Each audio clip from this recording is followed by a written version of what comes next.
শীতকালের ফুল প্রায় শেষ হয়ে গেল, কিন্তু এখন অনেকটাই পরিশ্রম করতে হবে বাগানে।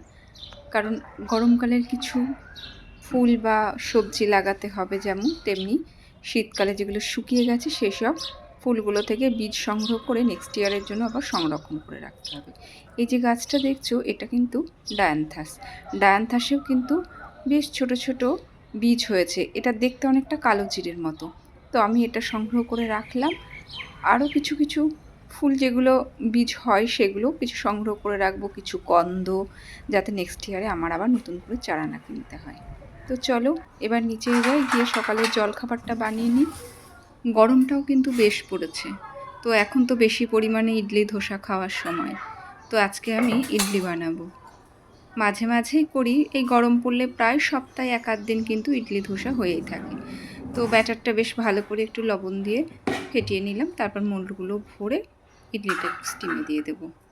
আমি কিন্তু বেশ অনেক দিন থেকেই রান্নার ভিডিও বানাচ্ছি না। অ্যাকচুয়ালি জানো, এই রান্নার ভিডিও বানানো বেশ সময় সাপেক্ষ।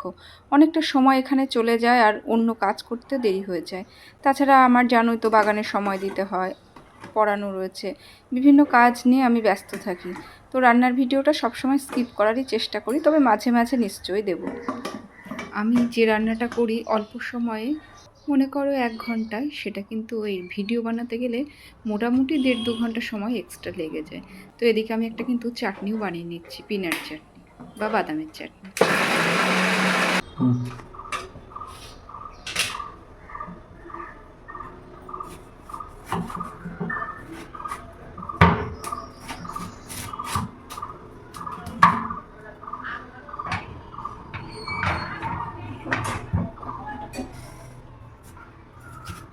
এখন খুব রোদের তাপ, তো সকালবেলা উঠেই আমি ছাদে যাই, ছাদে কাজকর্ম সেরে যত তাড়াতাড়ি পারি নিচে নেমে আসি।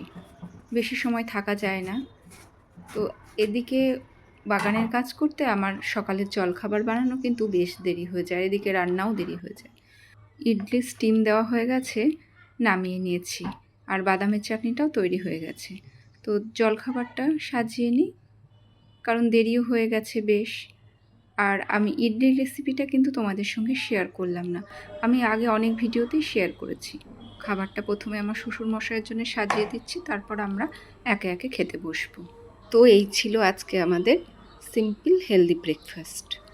তোমরা যদি রেসিপিটা জানতে চাও অবশ্যই কমেন্টের মাধ্যমে জানিও। ঠিক আছে, তো দাদা এখন ইউটিউব চালাতে পারে, আমার ভিডিও দেখতে পারে। ভিডিওটা তাহলে এখানেই এন্ড করছি। তোমরা প্রত্যেকে খুব ভালো থেকো, ফিরে আসবো অন্য কোনো ভিডিও নিয়ে।